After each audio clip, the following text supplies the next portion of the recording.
11. 당신은 2권에서는 지구가 당면한 지정학적인 문제들, 1권에서 다룬 원래가 개인적인 주제들과 반대되는 것으로를 다루겠노라고 약속하셨습니다. 하지만 저로서는 당신이 이런 논쟁으로 들어가리라고는 생각지도 못했다고요. 이제 세상은 자신을 속이길 그만두고 깨어 일어나 인류의 유일한 문제는 사랑의 부족에 있음을 깨달을 때가 왔다. 사랑은 참음을 낳고 참음은 평화를 낳는다. 그러나 참지 못함은 전쟁을 일으키고 참기 힘든 상황을 무심히 방관한다. 사랑은 무심할 수 없다. 사랑은 무심함이 무엇인지 모른다. 인류 전체에게 사랑과 관심을 갖는 가장 빠른 길은 인류 전체를 너희 가족으로 보는 것이다. 그리고 인류 전체를 너희 가족으로 보는 가장 빠른 길은 너희 자신을 분리시키길 그만두는 것이다. 지금 너희 세계를 이루고 있는 민족 국가들 모두가 하나로 합쳐져야 한다. 우리에게는 국제연합이 있습니다. 힘없고 무기력한 기구였지. 그 기구가 제대로 작동하려면 완전히 개조되어야 할 것이다. 그건 불가능하지는 않겠지만 아마 힘들고 귀찮은 일일 것이다. 좋습니다. 그럼 당신이 제안하는 건 뭡니까? 나는 제안을 갖고 있지 않다. 단지 나는 관찰 결과를 제시할 뿐이다. 이 대화에서는 너희의 새로운 선택이 무엇인지 내게 말해주면 나는 그것을 구현할 방법을 놓고 관찰한 결과를 제시한다. 현재 너희 행성에서 벌어지는 국민과 국가 간의 관계와 관련해서 너는 지금 무엇을 선택하려 하느냐? 당신 표현을 빌릴게요. 제 뜻대로 할 수 있다면 저는 우리가 인류 전체에게 사랑과 관심을 갖는 쪽을 선택하겠습니다. 그런 선택을 전제로 하여 나는 개개 민족 국가들이 세계 문제에서 동등한 발언권을 가지고 세계 자원을 동일한 비율로 배당받는 새로운 세계 정치 공동체를 이뤄내자면 어떻게 해야 하는지를 관찰한다. 그런 일은 절대 일어나지 않을 겁니다. 가진 나라들이 자신의 주권과 부와 자원을 못 가진 나라들에게 주진 않을 테니까요. 게다가 따지고 보면 그 나라들이 왜 그래야 하죠? 그렇게 하는 것이 그 나라들에게 가장 이롭기 때문에. 그들은 그렇게 보지 않습니다. 그리고 저로서도 확신할 수 없고요. 너희 국가 경제에 해마다 몇십억 달러를 보탤 수 있다면 그게 바로 너희 나라를 가장 이롭게 하는 것이 아니겠느냐?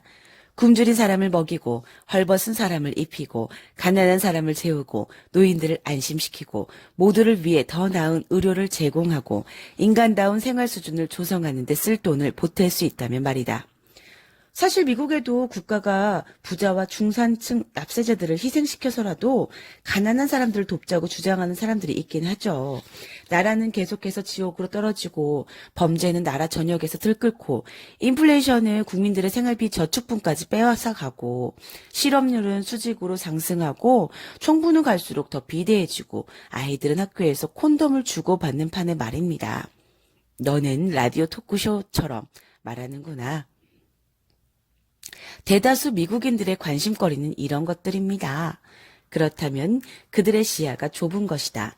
너는 1년이면 몇십억 달러, 한 달이면 몇백만 달러, 한 주면 몇십만 달러, 그리고 하루라고 해도 유례가 없을 정도로 많은 액수의 돈을 너희 체제 속으로 도로 부을 수 있다면 만일 너희가 이 돈을 배고픈 사람을 먹이고 헐벗은 사람을 입히고 가난한 사람을 재우고 노인들을 안심시키고 모두에게 의료복지와 인간다운 생활을 제공하는 데 쓸 수 있다면 그렇게만 할 수 있다면 범죄의 원인은 영원히 사라지리란 걸 모르겠느냐?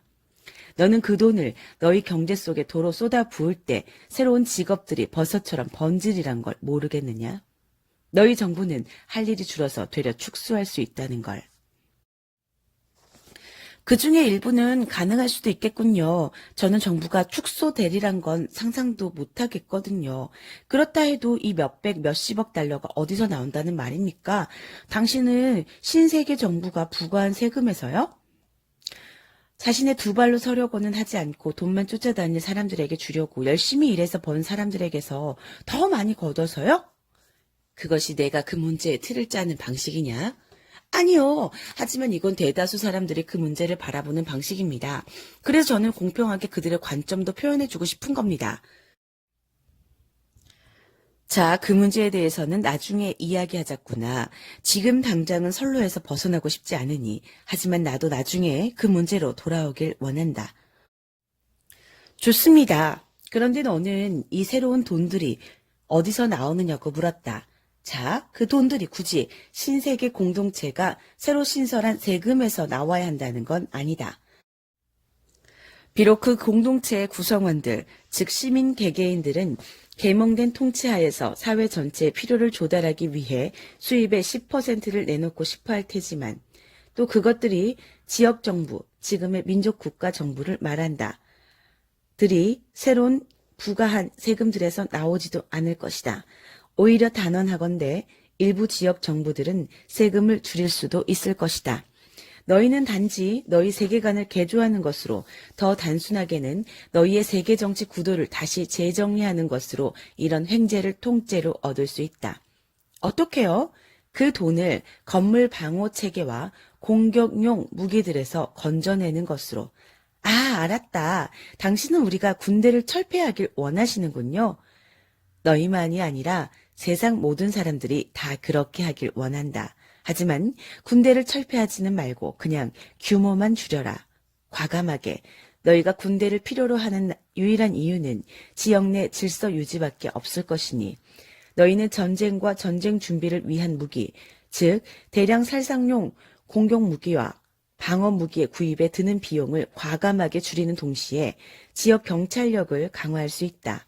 너희가 하고 싶다고 말하면서도 해마다 예산 편성 시기가 오면 할 수 없다고 아우성치던 그 일을. 첫째, 제 생각으로는 그렇게 해서 전략할 수 있는 액수가 과장된 것 같고요. 둘째로 제가 보기에 당신은 자기 방어 능력을 포기해야 한다는 사실을 사람들에게 절대 확신시키지 못할 겁니다. 액수 문제를 살펴보자. 현재 우리가 이 글을 쓰고 있는 1994년 3월 25일 세계의 국가들이 군사 목적으로 쓰는 돈은 연간 약 1조 달러에 달한다. 즉 세계 전체로 보면 1분마다 100만 달러씩을 쓰고 있는 셈이다. 현재 군사비를 많이 쓰는 나라들일수록 그만큼 많은 돈을 내가 위에서 말한 우선순위들에 재배정할 수 있을 것이니 크고 부유한 나라들일수록 그렇게 하는 것이 자신들을 가장 이롭게 한다고 여길 것이다. 물론 그들이 그렇게 할 수 있다고 여긴다면 말이다. 하지만 크고 부유한 나라들일수록 그들이 부러워하면서 그들이 지닌 것을 갖길 원하는 나라들이 침입해 오거나 공격해 올까봐 두려워하기 마련이니 무방비로 지낸다는 건 상상도 하지 못할 것이다. 이런 위협을 없앨 방법은 두 가지가 있다. 1. 누구도 다른 사람이 가진 것을 원하거나 요구하지 않고 모두가 인간답게 살면서도 두려워하지 않고 살기 위해서 세계의 부와 자원 모두를 세상 모든 사람들과 함께하는 것. 2. 전쟁의 필요성과 나아가 그 가능성까지도 완전히 없애기 위해 이견을 조정할 체계를 창조하는 것. 아마 어느 나라 국민도 이렇게 하지 않을 겁니다. 사람들은 이미 이렇게 해왔다. 그래왔다고요? 그렇다. 지금 너희 세상에는 정확히 이런 종류의 정치 질서 속에서 진행되는 거대한 실험이 존재한다. 사람들은 이 실험을 미합중국 연방이라고 부르지. 비참하게 실패하는 중이라고 당신이 말했지 않습니까? 사실 그렇다. 성공이라고 하기에는 미국이 가야 할 길이 너무 멀다. 앞서 약속했다시피 나는 이 점과 현재 이것을 가로막고 있는 태도들에 대해서는 뒤에서 이야기할 작정이다. 그럼에도 미국은 진행 중인 최상의 실험이다. 말하자면 미국은 윈스턴 처칠이 말한 식대로이다. 그는 이렇게 선언했다. 민주주의는 최악의 체제다. 다른 체제들을 모두 제외하면 너희 나라는 개별 주들 간의 느슨한 동맹 관계를 취하면서도 그 주들을 하나의 중앙정부에 복종하는 응집력 있는 집단으로 묶는데 성공한 첫 번째 사례이다. 그 당시만 해도 어느 주도 이렇게 하고 싶어 하지 않았다. 각 주들은 자신들 각자의 위대성을 잃을까 두려워하면서도 또 그 같은 결합이 자신들을 가장 이롭게 하지 않으리라고 주장하면서 강력하게 저항했다. 그 당시에 이 개별 주들에게 어떤 일이 벌어졌는지 정확하게 알아두는 게 도움이 될지도 모르겠다. 주들은 이 느슨한 동맹에 함께 가입하긴 했지만 사실상 미연방 정부도 따라서 주들이 동의했던 연합헌장, 미국 독립전쟁을 수행한 13개 주 연합체인 대륙회의가 1777년 제정한 미국의 최초의 헌법을 시행할 힘도 존재하지 않았다. 주들은 각자 나름으로 대외 문제들을 처리했고 무역 및 여타 문제들을 놓고 프랑스, 스페인, 영국을 비롯한 여러 국가들과 여러 건의 개별 협정들을 체결하기도 했다. 또한 주들 서로 간에도 무역을 했는데 연합헌장으로 금지되었음에도 불구하고 다른 주들에서 들어오는 상품들에 관세를 부과하는 주들도 있었다. 마치 그 상품들이 바다 건너에서 오기라도 한 것처럼 상인들은 자기 상품들을 팔거나 사려면 항구에서 관세를 지불할 수밖에 없었다. 그 같은 세금 징수를 금지하는 명문화된 협약에도 불구하고 실상 중앙정부란 게 존재하지 않았기 때문이다. 또한 주들은 다른 주와 전쟁을 벌이기도 했다.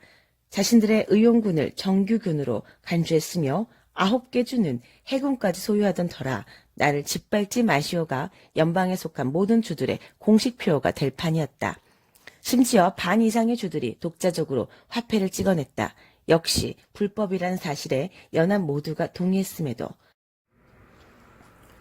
결국 너희의 본래 주들은 연합헌장 밑에 함께 결합하긴 했지만 실제로는 오늘날 독립국가들이 하는 방식꼭 그대로 행동하고 있었던 것이다. 주들도 자기 연합의 협약들, 화폐를 찍을 권위를 연방의회에만 주는 따위 이 제대로 시행되지 않는다는 걸 알고 있었지만 그럼에도 이 협약들을 강행하고 이 협약들의 엄중한 강제 조항들을 달 수 있는 중앙정부를 창설하여 그 권위에 굴복하는 데는 완강하게 저항했다. 하지만 시간이 갈수록 몇몇 진보적인 지도자들의 영향력이 우세해지기 시작했다. 그들은 사람들에게 그 같은 새로운 연방을 만들게 되면 잃을 것보다 얻을 것이 더 많다는 걸 확신시켰다. 그들은 더 이상 주마다 다른 주의 상품들에 세금을 매기지 않을 것이니 상인들은 미천을 줄이면서도 이윤을 늘릴 수 있고 또 더 이상 개별 주들이 다른 주들의 공격에서 자신을 방어하려고 자원을 낭비하지 않아도 될 테니 주 정부들은 재정을 줄이면서도 정말로 국민을 도울 수 있는 정책과 공공사업들을 더 많이 시행할 수 있으며 주들끼리 서로 싸우지 않고 협력한다면 국민들도 더 많은 평온과 안전과 번영을 누릴 수 있으니 각자의 위대성을 잃기는커녕 각 주들은 훨씬 더 위대해질 수 있다고 주장했다. 실제로 일어난 일이 이런 주장들 그대로였음은 말할 것도 없다. 만일 전 세계 160개국이 하나의 통일 연방으로 결합할 수 있다면 지금의 160개 민족 국가들에게도 이와 똑같은 일이 일어날 수 있다. 이것은 전쟁의 종식을 뜻할 것이다. 어떻게 그럴 수 있죠? 그래도 불화는 있을 텐데요. 인간들이 외부의 것들에 집착하는 한 그 말이 맞다. 진실로 전쟁을 없애고 불안과 동요의 모든 체험을 없앨 방법이 있긴 하지만 그것은 영적인 해결이다. 그러나 우리가 여기서 탐구하는 건 지정학적인 해결책이다. 사실 비결은 그 두 가지를 함께 겸하는 것이다. 일상의 체험을 바꾸려면 실제 생활 속에서 영적 진실을 경험할 수 있어야 한다. 이런 변화가 일어날 때까지는 불안은 여전히 존재할 것이니 내 말이 맞다. 하지만 그렇다고 전쟁이나 살인이 꼭 있어야 하는 건 아니다. 캘리포니아주와 오리건주가 수로 문제를 놓고 전쟁을 벌이는가? 메릴랜드주와 버지니아주가 어업권을 놓고 전쟁을 벌이는가? 위스콘신주와 일리노이주, 오하이오주와 매사추세츠주는 아니요. 그렇다면 왜 그러지 않는가? 그들 사이에서도 논쟁과 불안은 있어왔지 않느냐? 그렇군요. 계속 있어왔던 것 같군요. 그렇다고 장담해도 좋다. 하지만 이 개별주들은 주들 공통의 문제에 대해서는 특정한 법률과 특정한 절충안을 지키기로 자발적으로 합의했다. 그것은 그냥 자발적인 합의였다. 다른 한편에서 각 주의 독자적인 문제들에 대해서는 별개의 법령들을 제정할 권리를 보유하면서 그리고 연방법을 서로 다르게 해석하거나 단순히 어느 한 주가 그 법을 어긴 것 때문에 주들 사이에서 분쟁이 일어나면 그 문제는 분쟁을 해결하도록 권위를 부여받은 주들이 권위를 부여한 연방법원의 관할로 넘어갔다. 그래서 만일 기존의 법률로는 재판을 통해 그 문제에 만족할 만한 해결책을 내놓을 선례나 방법을 제공하지 못할 때는 해당 주들과 그 주민들은 자신들의 대표를 중앙정부에 보내 만족할 만한 환경이나 적어도 합리적인 절충안을 만들어낼 수 있는 새로운 법률에 대한 합의를 얻어내려고 애쓴다. 이것이 너희 연방이 움직이는 방식이다. 법률 체계와 그 법들을 해석하도록 너희가 권한을 준 연방법원 제도와 그리고 필요하다면 무장된 경찰력을 빌려서라도 연방법원의 결정을 강행할 수 있게 하는 사법권 체계가 비록 더 이상 이 제도들을 개선할 필요가 없다고 주장할 사람은 아무도 없겠지만 그럼에도 이 정치조합은 200년 이상 실제로 운용되어 왔다. 이와 똑같은 처방전이 민족 국가들 간에도 효과를 보리란 걸 의심할 까닭은 어디에도 없다. 그것이 그토록 간단한 일이라면 왜 여지껏 시도조차 되지 않았겠습니까? 시도되었다. 너희의 국제연맹은 초기 시도였고 국제연합은 최근 시도이다. 하지만 하나는 실패했고 다른 하나는 오직 최소한으로만 유효하다. 미국의 초기 13개 연방처럼 국제연합의 회원국들, 특히 강대국들도 새로운 틀짜기로 얻는 것보다 잃을 게 더 많을까봐 두려워하기 있기 때문이다. 그 이유는 권세가들이 만인을 위해 삶의 질을 높이기보다는 자신들의 권력을 유지하는 데 관심을 갖기 때문이라는 데 있다. 가진 자들은 그 같은 세계 연방이 필시 못 가진 자들을 위해 더 많은 것을 제시하리란 걸 안다. 하지만 가진 자들은 이것이 자신들의 희생으로 이루어지리라고 믿는다. 그리고 그들은 무엇 하나 포기할 마음이 없다. 그들이 두려워하는 건 당연하지 않습니까? 그토록 오랫동안 투쟁해서 손에 넣은 걸 지키고 싶어 하는 게 불합리한 겁니까? 첫째, 지금 배고프고 목마르고 잠잘 곳 없는 사람들에게 더 많이 준다고 해서 반드시 다른 사람들이 자신들의 부를 포기해야 하는 건 아니다. 내가 지적했다시피 너희가 해야 할 일은 해마다 전 세계 군사비로 낭비하는 연간 수억 달러의 돈을 박애주의 용도로 돌리는 것 딱 한 가지뿐이다. 그러면 너희는 따로 1원 한 장 더 쓰는 일 없이 또 어떤 재산도 소유자를 바꾸는 일 없이 그 문제를 해결할 것이다. 물론 전쟁과 전쟁 도구들로 이윤을 올리는 다국적 복합 기업들은 그런 기업의 직원들과 세상의 갈등 의식에서 자신들의 부를 끌어내는 모든 사람들이 그러하듯이 손해를 보게 되리란 주장이 있을 수 있다. 하지만 어쩌면 그것은 너희가 부의 원천을 잘못된 자리에 놓았기 때문이 아닐까? 생존하기 위해서 분쟁으로 사는 세상에 의존해야 한다면 이런 의존이야말로 왜 너희 세계가 지속적인 평화 구조를 창조하려는 모든 시도에 정하는지를 설명해 주는 것이 아닐까. 내 두 번째 질문에 대한 답은 개인이든 국가든 너희가 그토록 오랫동안 투쟁해서 손에 넣은 걸 지키고 싶어하는 건 불합리하지 않다는 것이다. 너희가 외부 세계 의식 출신이라면. 예? 뭐라고요? 만일 너희가 삶의 가장 큰 행복을 외부 세계, 즉 너희 바깥에 있는 물질 세계에서 얻는 체험에서만 찾아낸다면 개인이든 국가든 행복해지자면 너희는 당연히 쌓아둔 것들 중 단 이론수도 포기할 수 없을 것이다. 그리고 못 가진 사람들이 자신의 불행을 물질의 부족에서 찾는 한 그들 역시 같은 함정 속에 갇힐 것이다. 그들은 계속해서 너희가 가진 것을 원할 것이고 너희는 계속해서 나누길 거절할 것이다. 내가 앞에서 진실로 전쟁을 없애고 불안과 동요의 모든 체험을 없앨 방법이 있다고 한 까닭이 여기에 있다. 하지만 이것은 영적인 해결이다. 그래서 모든 지정학적인 문제들은 모든 개인적 문제들이 그러하듯이 결국 영적인 문제로 귀착된다.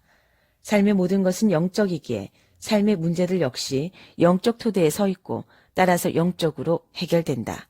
너희 행성에서 전쟁이 일어나는 건 한쪽이 원하는 것을 다른 쪽이 가지고 있기 때문이고 이 때문에 한쪽은 다른 한쪽이 원하지 않은 일을 하게 되는 것이다. 모든 갈등은 잘못 자리 잡은 욕구에서 생긴다. 세상 전체를 통틀어 유일하게 지속될 수 있는 평화는 내적 평화뿐이다. 각자가 자기 내면에서 평화를 발견하게 하라. 너희가 내면의 평화를 발견할 때 너희는 없이 지낼 수 있다는 사실도 발견할 것이다.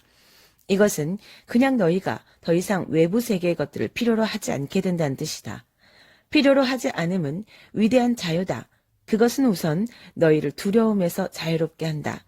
너희가 갖지 못할 뭔가가 존재한다는 두려움, 잃게 된 뭔가를 지니고 있다는 두려움, 어떤 것 없이는 행복하지 못하리라는 두려움에서. 둘째로 필요로 하지 않음은 너희를 분노에서 자유롭게 한다. 분노는 선언된 두려움이다. 그러니 두려워할 일이 없다면 분노할 일도 없다. 원하는 것을 갖지 못해도 너희는 화내지 않을 것이다. 너희의 원함은 필요가 아니라 단순히 선호에 지나지 않기에. 그러니 너희는 그것을 갖지 못할 가능성 때문에 두려워하는 일이 없고 따라서 화내는 일도 없을 것이다. 너희가 원하지 않은 일을 남들이 한다 해도 너희는 화내지 않을 것이다. 그들이 어떤 특정한 일을 하거나 하지 않는 걸 필요로 하지 않을 것이니 따라서 화내는 일도 없을 것이다. 너희는 누군가의 친절을 필요로 하지 않으니 그가 불친절하다고 해서 화내지 않을 것이다. 너희는 누군가의 사랑을 필요로 하지 않으니 그가 너희를 사랑하지 않는다고 해서 화내지 않을 것이다. 너희는 누가 너희에게 잔혹하거나 해를 입히거나 손해를 입히려 해도 화내지 않을 것이다. 왜냐하면 너희는 그들이 다른 방식으로 처신하는 걸 필요로 하지 않고 그들이 너희를 해칠 수 없음을 너희가 확신할 것이기에. 너희는 죽음을 두려워하지 않을 것이니 누가 너희 생명을 가져가려 해도 화내지 않을 것이다. 너희에게서 두려움이 사라지면 나머지 것들도 사라질 수 있으니 너희는 화내지 않을 것이다. 너희는 내면의 직관으로 너희가 창조했던 모든 것을 다시 창조할 수 있음을 알 것이다. 아니, 더 중요한 것으로 그것이 중요하지 않다는 걸 알 것이다.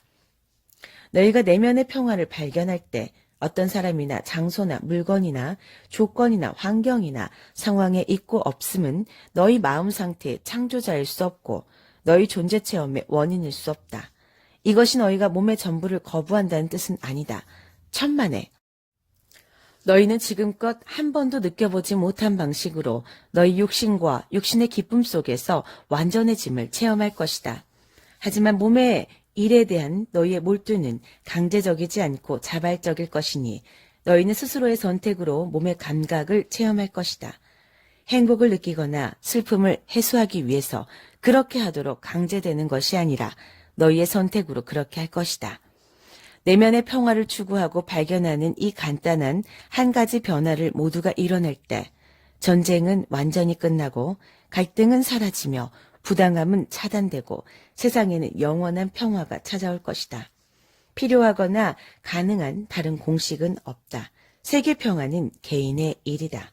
필요한 것은 환경의 변화가 아니라 의식의 변화이다. 배고플 때 어떻게 내면의 평화를 발견할 수 있습니까? 목마를 때 어떻게 평정의 자리에 머무를 수 있고 눈비에 젖어 잠잘 곳이 없을 때 어떻게 고요히 있을 수 있습니까? 또 사랑하는 사람들이 까닭없이 죽어갈 때 어떻게 화내지 않을 수 있습니까? 당신은 그토록 시적으로 말씀하시지만 시가 현실입니까? 그 시가 빵 한 조각이 없어서 무섭게 여인자가 아이가 죽어가는 것을 지켜봐야 하는 이디오피아의 어머니들에게 무슨 의미가 있습니까? 마을을 약탈하려는 군대를 막으려다가 자기 물물 뚫고 들어오는 총알을 느껴야 하는 중앙 아메리카 남자에게는요.